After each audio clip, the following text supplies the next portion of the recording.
Selain Cita Citata dan Ashanty, ada sejumlah artis lainnya yang mengidap penyakit autoimun.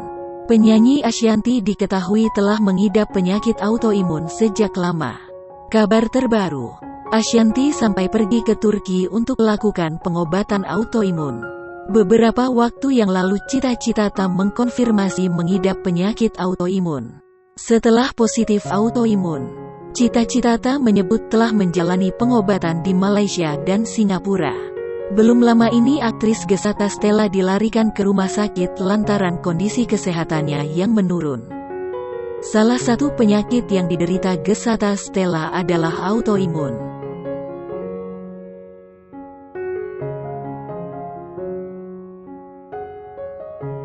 Istri Ganindra Bimo ini terlihat baik-baik saja.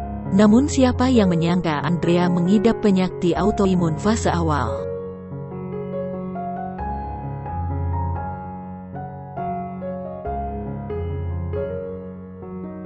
Presenter Cici Panda rupanya juga mengidap penyakit autoimun.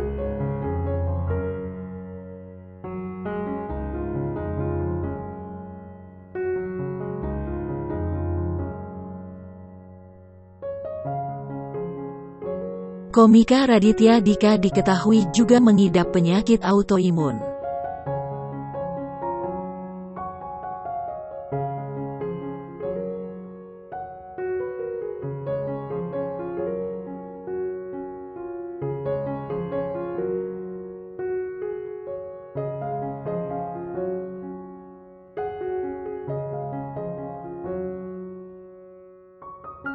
Jessica Iskandar beberapa waktu lalu sempat mengalami gejala takikardia. Jessica menjelaskan gejala yang dialami mengarah kepada penyakit grave disease autoimmune hyperthyroidism.